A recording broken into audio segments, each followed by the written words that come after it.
യുവ ഡോക്ടറിന്റെ ബലാത്സംഗ കൊലയിൽ പ്രതിഷേധം ആളിപ്പടരുന്നു. സമരം തുടരുമെന്ന് ആർജിക്കർ ആശുപത്രിയിലെ ഡോക്ടർമാർ അറിയിച്ചിട്ടുണ്ട്. IMAയുടെ രാജ്യവ്യാപക സമരം ഇന്ന് നടക്കുകയാണ്. ആശുപത്രി അടിച്ചു തകർത്ത കേസിൽ 30 പേർ അറസ്റ്റിലായിട്ടുണ്ട്. മമതാ ബാനർജി രാജിവെക്കണമെന്ന് ആവർത്തിക്കുകയാണ് BJP. ന്യൂസ് ഡെസ്കിൽ നിന്നും ഐഷുത്തുൽ ഷംനയാണ് വാർത്തയുടെ വിശദാംശങ്ങളുമായി ചേരുന്നത്. ഷംന, ഏതാണ്ട് ഒരാഴ്ചയായി ഈ സംഭവം നടന്നിട്ട് ഇപ്പോഴും പോസ്റ്റ്മോർട്ടം റിപ്പോർട്ടിന്റെ ഉള്ളടക്കം പുറത്തു വന്നിട്ടില്ല. അത് കോടതിയിൽ സമർപ്പിക്കും എന്നാണ് അറിയാൻ സാധിച്ചിട്ടുള്ളത്. CBI അന്വേഷണം തുടരുന്നുണ്ട്. പക്ഷേ ഡോക്ടർമാർ വലിയ പ്രതിഷേധത്തിലാണ്, പ്രത്യേകിച്ച് ആശുപത്രിയിലെ ഡോക്ടർമാർ. എന്താണ് മറ്റു വിവരങ്ങൾ? അഭിലാഷ്, തീർച്ചയായും രാജ്യം ഒന്നാകെ ഉറ്റുനോക്കുന്ന ഒരു പ്രതിഷേധം കൂടിയാണിത്. കാരണം ഏറെ നാളുകൾക്ക് ശേഷമാണ് ഡോക്ടേഴ്സിന്റെ നേതൃത്വത്തിൽ ഇങ്ങനെ രാജ്യവ്യാപകമായി ഒരു പ്രതിഷേധം നടക്കുന്നത്. OP വിഭാഗങ്ങൾ അടക്കം പ്രവർത്തിക്കില്ല എന്നുകൂടി അറിയിച്ചിട്ടുണ്ട്. ആ സാഹചര്യത്തിൽ തന്നെ ഏറെ ഉറ്റുനോക്കുന്ന ഒരു പ്രതിഷേധമാണിത്. എമർജൻസി വിഭാഗം, അതുപോലെ ലേബർ റൂം, വാർഡുകൾ, ഇത് മാത്രമായിരിക്കും ഹോസ്പിറ്റലുകളിൽ പ്രവർത്തിക്കുക. ഈ OP വിഭാഗം ഉണ്ടായിരിക്കില്ല. നേരത്തെ നിശ്ചയിച്ച മുൻകൂട്ടി തീയതികൾ കൊടുത്ത ഓപ്പറേഷനുകൾ, സർജറികൾ മാറ്റിവെക്കും. അങ്ങനെയെല്ലാം ഡോക്ടേഴ്സ് അറിയിച്ചിട്ടുണ്ട്. ഇന്ന് രാവിലെ 6 മുതൽ നാളെ രാവിലെ 6 വരെ ആയിരിക്കും പ്രതിഷേധമുണ്ടാവുക. രാജ്യം ഒന്നാകെ, സംസ്ഥാനത്ത് ഉൾപ്പെടെ രാജ്യം ഒന്നാകെ ഈ പ്രതിഷേധം നടക്കും. ഈ പോസ്റ്റ്മോർട്ടം റിപ്പോർട്ടുകൾ സംബന്ധിച്ച് കൂടുതൽ വിവരങ്ങൾ പുറത്തു വന്നിട്ടില്ലെങ്കിൽ കൂടി അത് സംബന്ധിച്ച സൂചനകളെല്ലാം പുറത്തുവിട്ടിരുന്നു. അതിൽ തന്നെ ക്രൂരമായ ബലാത്സംഗത്തിനാണ് ഡോക്ടർ ഇരയായതെന്ന് സൂചിപ്പിക്കുന്നുണ്ട്. ഒപ്പം തന്നെ ഈ ബലാത്സംഗത്തിൽ ഒന്നിലധികം പ്രതികളുണ്ട് എന്ന് വ്യക്തമാക്കുന്ന തരത്തിലായിരുന്നു ആ റിപ്പോർട്ട് ഉണ്ടായിരുന്നത്. കാരണം ഡോക്ടറുടെ ശരീരത്തിൽ നിന്നും കിട്ടിയ സ്രവം 15 ഗ്രാമിലധികം സ്രവമാണ് കിട്ടിയത്. അതുകൊണ്ട് തന്നെ ഇത് ഒരു പുരുഷന്റെ മാത്രമല്ല, ഒന്നിലധികം പുരുഷന്മാരുണ്ട്. ഒരു കൂട്ട ബലാത്സംഗത്തിനാണ് യുവ ഡോക്ടർ ഇരയായതെന്ന് കൂടി സൂചിപ്പിക്കുന്നതായിരുന്നു ആ പോസ്റ്റ്മോർട്ടം റിപ്പോർട്ട്. അതിന്റെ അടിസ്ഥാനത്തിൽ തന്നെ ഈ ഡോക്ടറുടെ മാതാപിതാക്കൾ ഹൈക്കോടതിയെ സമീപിച്ചിരുന്നു. അപ്പോൾ തന്നെ ഈ അതിക്രൂരമായ ഒരു ബലാത്സംഗത്തിനാണ് ഡോക്ടർ ഇരയായതെന്ന് മനസ്സിലാകും. ഒപ്പം തന്നെ കഴുത്തൊടിഞ്ഞിരുന്നു. കണ്ണിലെ ഗ്ലാസ് പൊട്ടി അതിൻ്റെ ചില്ലുകൾ കണ്ണിലേക്ക് തറച്ചുപോയ നിലയിലായിരുന്നു. സ്വകാര്യ ഭാഗങ്ങളിലടക്കം വലിയ ക്ഷതം സംഭവിച്ച് രക്തസ്രാവം ഉണ്ടായിരുന്നു. വളരെ ക്രൂരമായ ഒരു ബലാത്സംഗത്തിന് ഇരയായ ആ ഒരു സംഭവം രാജ്യത്തെ ഒന്നാകെ ഞെട്ടിച്ചതാണ്. ആ ഒരു സാഹചര്യത്തിൽ തന്നെയാണ് ഇങ്ങനെ രാജ്യവ്യാപകമായ ഒരു പ്രതിഷേധം ഡോക്ടേഴ്സ് നടത്തുന്നത്. ഒപ്പം നഴ്സ് വിഭാഗത്തിന്റെ കൂടി ഒരു പിന്തുണയുണ്ട് ഈ പ്രതിഷേധത്തിന്. എന്തായാലും നാളെ രാവിലെ വരെയും ഈ OP വിഭാഗങ്ങളടക്കം പ്രവർത്തിക്കാതെയുള്ള ഒരു സമരം തന്നെയായിരിക്കും, ഒരു ശക്തമായ പ്രതിഷേധം തന്നെയായിരിക്കും നടക്കുക.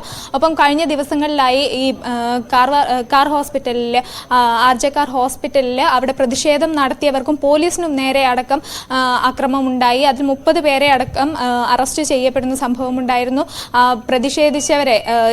ഇതിനെതിരെ പ്രതിഷേധിച്ചവരുടെ സമരപ്പന്തലടക്കം പൊളിക്കുന്ന ഒരു അവസ്ഥയിലേക്ക് വരെ കാര്യങ്ങൾ പോയി. ഇപ്പോഴും മമതാ ബാനർജി രാജിവെക്കണമെന്ന് ആവശ്യപ്പെട്ട് മറുവശത്ത് BJPയുടെ സമരം നടക്കുന്നുണ്ട്. എന്തായാലും ഈ കൊൽക്കത്തയിലും രാജ്യവ്യാപകമായി ഒന്നാകെ ഈ ഡോക്ടേഴ്സിന്റെ ജസ്റ്റിസിന് വേണ്ടിയിട്ട്, അല്ലെങ്കിൽ അവരുടെ സുരക്ഷയ്ക്ക് വേണ്ടിയിട്ട് ഇപ്പോൾ പ്രതിഷേധം കനക്കുകയാണ്. ഈ വരും ദിവസങ്ങളിൽ പോസ്റ്റ്മോർട്ടം സംബന്ധിച്ച വിവരങ്ങൾ കൂടുതലായി പുറത്തു വരുന്നതോടുകൂടി ഈ കേസിന്റെ ഗതി തന്നെ മാറുമെന്നാണ് വിചാരിക്കുന്നത്. ഒപ്പം തന്നെ ഈ അറസ്റ്റിലായ സഞ്ജയ് റായ്ക്ക് പുറമെ ബാക്കിയുള്ളവർക്കായുള്ള അന്വേഷണം ഊർജിതമാക്കിയിട്ടുണ്ട്. ഇപ്പോൾ CBI കാര്യമായി അന്വേഷിക്കുന്നത് ഈ പ്രിൻസിപ്പൽ അടക്കം ഈ ഹോസ്പിറ്റലിൽ ഉള്ളവരും അധികൃതർക്കാർക്കെങ്കിലും പങ്കുണ്ടോ എന്നത് കാര്യമായിരിക്കും CBI ആദ്യം അന്വേഷിക്കുക. അതിനുശേഷം ആയിരിക്കും ഈ പോസ്റ്റ്മോർട്ടം റിപ്പോർട്ടിലടക്കമുള്ള മറ്റു കാര്യങ്ങൾ സംബന്ധിച്ച് അന്വേഷിക്കുക.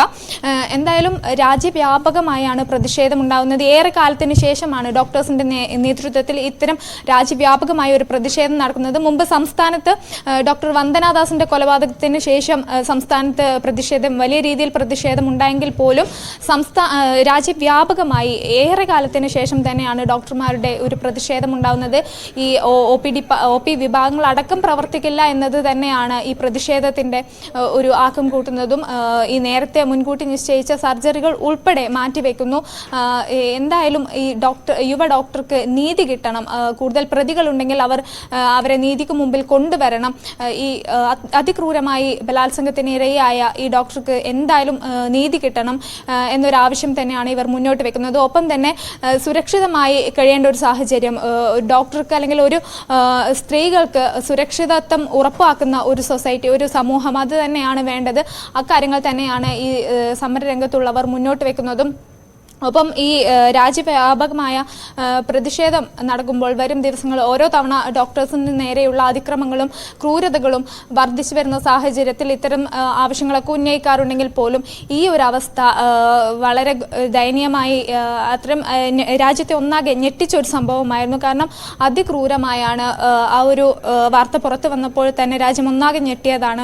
കഴുത്തുകൾ ഒടിഞ്ഞ അവസ്ഥയിൽ സ്വകാര്യ ഭാഗങ്ങളിലടക്കം വലിയ ക്ഷതം സംഭവിച്ച രീതിയിൽ രക്തസ്രാവം, അങ്ങനെയുള്ള കണ്ണട പൊട്ടി അതിൻ്റെ ഗ്ലാസ് കണ്ണിലേക്ക് തറച്ചു വീഴുന്ന ഒരവസ്ഥയിൽ അങ്ങനെയൊക്കെ ആയിരുന്നു ഈ ബലാത്സംഗം നടന്നത്. അതുകൊണ്ട് തന്നെ ആ ഒരു വാർത്ത കേട്ടപ്പോൾ ഒരു ഡോക്ടർ അതിലുപരി ഒരു സ്ത്രീക്ക് ഇങ്ങനെ ഒരു അവസ്ഥ നേരിടേണ്ടി വന്നതോർത്ത് രാജ്യം ഒന്നാകെ ഞെട്ടിയതാണ്.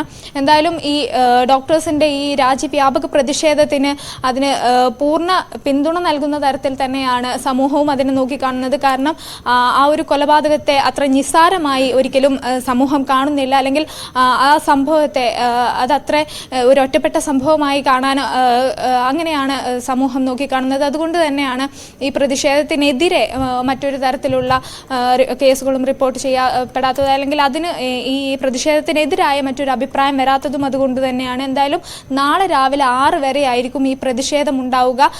നിലവിൽ എമർജൻസി വിഭാഗങ്ങൾ, വാർഡുകൾ, അതുപോലെ അത് മാത്രമാണ് നിലവിൽ പ്രവർത്തിക്കുകയുള്ളൂ.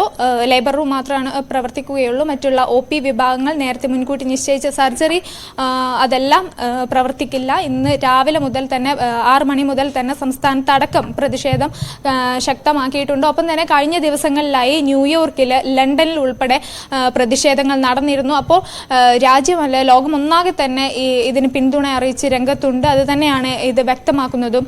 അഭിലാഷ്, തീർച്ചയായും കൊൽക്കത്ത മെഡിക്കൽ കോളേജിലെ വനിതാ ഡോക്ടറെ പീഡിപ്പിച്ച് കൊലപ്പെടുത്തിയ പശ്ചാത്തലത്തിൽ കർശനമായ മാർഗരേഖകൾ ഇപ്പോൾ കേന്ദ്ര സർക്കാർ പുറത്തിറക്കി എന്നതുകൂടി പ്രേക്ഷകരെ അറിയിക്കുകയാണ്. കാരണം സർക്കാർ ആശുപത്രികളിൽ ക്രമസമാധാന പ്രശ്നങ്ങൾ ഉണ്ടായാൽ 6 മണിക്കൂറിനുള്ളിൽ തന്നെ ആശുപത്രി മേധാവി പ്രഥമ വിവര റിപ്പോർട്ട് FIR തയ്യാറാക്കണം എന്നുള്ളതാണ് ഇപ്പോൾ പുറത്തു വന്നിട്ടുള്ളത്. അത് കേരളത്തിലടക്കം ബാധകമാകുന്ന ഒന്നാണ്. അതായത് സർക്കാർ ആശുപത്രികളിൽ ഏതെങ്കിലും തരത്തിലുള്ള ക്രമസമാധാന പ്രശ്നം ആരുടെയെങ്കിലും ഭാഗത്ത് നിന്നുണ്ടായാൽ 6 മണിക്കൂറിനുള്ളിൽ തന്നെ ഇതുമായി ബന്ധപ്പെട്ട FIR തയ്യാറാക്കേണ്ട സാഹചര്യമാണുള്ളത്. അതിനായി ലോക്കൽ പോലീസ് സ്റ്റേഷനിൽ വിവരം അറിയിക്കാം എന്നുകൂടിയാണ് ഇപ്പോൾ വ്യക്തമാക്കിയിട്ടുള്ളത്. ഡോക്ടർമാരുടെ സേവനം സംബന്ധിച്ച് ഒട്ടേറെ പരാതികളും പരിഭവങ്ങളും ഒക്കെ ഉയരുമ്പോൾ പോലും അവരുടെ സുരക്ഷ ഉറപ്പാക്കുക എന്നത് പ്രധാനപ്പെട്ടതായി മാറുന്നുണ്ട്. കഴിഞ്ഞ 9-ാം തീയതിയായിരുന്നു രാജ്യത്തെ ഞെട്ടിച്ചുകൊണ്ടുള്ള ഒരു ബലാത്സംഗ കൊലയ്ക്ക് PG ഡോക്ടർ ഇരയായത്. ഇതിൽ പോസ്റ്റ്മോർട്ടം റിപ്പോർട്ട് ഫോറൻസിക് ഡോക്ടർമാർ അടക്കം 3 പേർ ആണ് തയ്യാറാക്കിയത്. റീനാദാസ്, മോളി ബാനർജി, അപൂർവ വിശ്വാസ് എന്നിവർ ചേർന്നുകൊണ്ടാണ് ഈ പോസ്റ്റ്മോർട്ടം റിപ്പോർട്ട് തയ്യാറാക്കിയിട്ടുള്ളത്. ഇവരെ CBI കഴിഞ്ഞ ദിവസം ചോദ്യം ചെയ്തിരുന്നു. ഈ പോസ്റ്റ്മോർട്ടം റിപ്പോർട്ടിന്റെ വിശദാംശങ്ങൾ കൊൽക്കത്ത ഹൈക്കോടതിയിലായിരിക്കും സമർപ്പിക്കുക എന്നതാണ് വ്യക്തമായിട്ടുള്ളത്. പക്ഷേ ഷബ്ന സൂചിപ്പിച്ചതുപോലെ പ്രാഥമികമായ ചില റിപ്പോർട്ടുകൾ പുറത്തു വരുമ്പോൾ ഡോക്ടറുടെ കഴുത്ത് ഒടിഞ്ഞിരുന്നു. അതുകൊണ്ട് തന്നെ ഈ കൊല ചെയ്യപ്പെട്ടത് എപ്പോഴാണ്, ബലാത്സംഗത്തിന് ശേഷമാണോ എന്നതൊക്കെ അറിയേണ്ടതുണ്ട്. അതോടൊപ്പം തന്നെയാണ് ഈ ആശുപത്രിയിലെ മുൻ പ്രിൻസിപ്പൽ, അദ്ദേഹത്തെ അടിയന്തരമായി തന്നെ ആ ചുമതലകളിൽ നിന്നൊക്കെ മാറ്റുകയും ചെയ്തിരുന്നു. സന്ദീപ് ഘോഷ് എന്നാണ് മെഡിക്കൽ കോളേജിന്റെ മുൻ പ്രിൻസിപ്പലിന്റെ പേര്. അദ്ദേഹം രാജിവെച്ചൊരു സാഹചര്യമുണ്ട്. പക്ഷേ CBI വിശദമായി ചോദ്യം ചെയ്തതിന് ശേഷം ഇപ്പോൾ സന്ദീപ് ഘോഷ് CBIയുടെ കസ്റ്റഡിയിൽ എന്നുള്ളതാണ് വിവരം. അതോടൊപ്പം മെഡിക്കൽ സൂപ്രണ്ടായിരുന്ന സഞ്ജയ് വസിഷ്ഠിനെ ആ സ്ഥാനത്ത് നിന്ന് നീക്കി സഞ്ജയ് വസിഷ്ഠിനെ ഉൾപ്പെടെ CBI വിശദമായി ചോദ്യം ചെയ്തു വരികയാണ്. ഒപ്പം ഈ നെഞ്ചുരോഗ വിഭാഗത്തിലെ ഡോക്ടർ ആയിരുന്നു. അവിടെ 3-ാം നിലയിലെ സെമിനാർ ഹാളിൽ വിശ്രമിക്കുന്നതിനിടയിലാണ് രാത്രി 3 മണിക്കും, രാത്രിയല്ല അതിന് പുലർച്ചെ എന്നാണ് പറയാൻ സാധിക്കുക, പുലർച്ചെ 3 മണിക്കും 5 മണിക്കും ഇടയിലാണ് ഡോക്ടർ കൊല്ലപ്പെട്ടത് എന്നുള്ള വിവരം ഒക്കെ പുറത്തു വരുന്നത്. അതുകൊണ്ട് തന്നെ നെഞ്ചുരോഗ വിദഗ്ധൻ മേധാവി കൂടിയായ അരുൺ ദത്ത ചൗധരിയെയും CBI ചോദ്യം ചെയ്യുന്നുണ്ട്.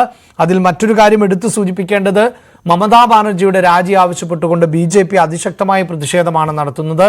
ഇത് രാഷ്ട്രീയമായ ഒരു ആയുധം കൂടിയായി മാറിയിരിക്കുകയാണ്.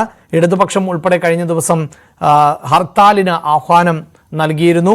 CB ആനന്ദബോസ് മലയാളിയാണ് അവിടുത്തെ ഗവർണർ ഇന്നലെ ആർജിക്കർ ആശുപത്രിയിൽ എത്തുകയും സമരക്കാരുമായി നേരിട്ട് സംഭാഷണം നടത്തുകയും രാജ്യം അവരോടൊപ്പമുണ്ട് എന്ന് ഉറപ്പു നൽകുകയും ചെയ്തു. എന്നാൽ മമതാ ബാനർജി CBI നീതി ഉറപ്പാക്കണം എന്നാവശ്യപ്പെട്ടുകൊണ്ട് പ്രതിഷേധിച്ചു. എത്രയും പെട്ടെന്ന് CBI അന്വേഷണം പൂർത്തിയാക്കണമെന്നും ഈ കുറ്റവാളിക്ക് അതായത് ഘാതകർക്ക് കൊലക്കയർ ഉറപ്പാക്കണം എന്നുമാണ് മമതാ ബാനർജി വ്യക്തമാക്കിയത്. അങ്ങനെ രാഷ്ട്രീയമായി വലിയ ഏറ്റുമുട്ടലുകളിലേക്ക് കൂടി കടക്കുകയാണ് യുവ ഡോക്ടറിന്റെ ബലാത്സംഗ കൊല. കേരളത്തിലും ഇതുമായി ബന്ധപ്പെട്ട പ്രതിഷേധങ്ങൾ നടക്കുന്നുണ്ട്. ഇന്നലെ കേരളത്തിൽ ഡോക്ടർമാർ പ്രതിഷേധിച്ചിരുന്നു. ഇന്നും ഡോക്ടർമാരുടെ സമരമാണ്. ഇന്ത്യൻ മെഡിക്കൽ അസോസിയേഷൻ രാജ്യവ്യാപകമായി ആഹ്വാനം ചെയ്ത പ്രതിഷേധ സമരത്തിന്റെ ഭാഗമായാണ് കേരളത്തിലെ സർക്കാർ മെഡിക്കൽ കോളേജിലെ അധ്യാപക സംഘടന ഉൾപ്പെടെ KGM-CTA ഉൾപ്പെടെ പ്രതിഷേധത്തിന്റെ ഭാഗമാകുന്നത്. സർക്കാർ മെഡിക്കൽ കോളേജുകളിൽ രാവിലെ 6 മണിക്ക് തന്നെ സമരം ആരംഭിച്ചു കഴിഞ്ഞു. നാളെ രാവിലെ 6 മണി വരെയാണ് ഈ സമരം. പ്രത്യേകിച്ച് ആശുപത്രിയിൽ പോകാൻ തയ്യാറായിരിക്കുന്നവർ ഉൾപ്പെടെ ഇത് ശ്രദ്ധിക്കുക. അവശ്യ സർവീസുകൾ ഒഴികെ OP ഉൾപ്പെടെ മറ്റ് ദൈനംദിന പ്രവർത്തനങ്ങളിൽ നിന്നെല്ലാം ഡോക്ടർമാർ വിട്ടുനിൽക്കുന്ന സാഹചര്യം ആണ് ഉള്ളത്. കേരളത്തിൽ വന്ദനാദാസിന്റെ മരണം നമുക്ക് ഓർമ്മയുണ്ട്. അന്നു മുതൽ കേരളത്തിലും ഇത്തരത്തിൽ ഡോക്ടർമാരുടെ സുരക്ഷ ഉറപ്പാക്കണമെന്ന ആവശ്യം നമ്മുടെ ഡോക്ടർമാർ ഉന്നയിക്കുന്നതാണ്. എന്തൊക്കെ പരാതികളും പരിഭവങ്ങളും ഡോക്ടർമാർക്കെതിരെ ഉണ്ടെങ്കിൽ പോലും ഡോക്ടർമാരെ കയ്യേറ്റം ചെയ്യുകയോ അവർക്ക് നേരെ അക്രമം നടത്തുകയോ ചെയ്യുന്നതൊന്നും അംഗീകരിക്കാനാവുന്ന ഒന്നല്ല.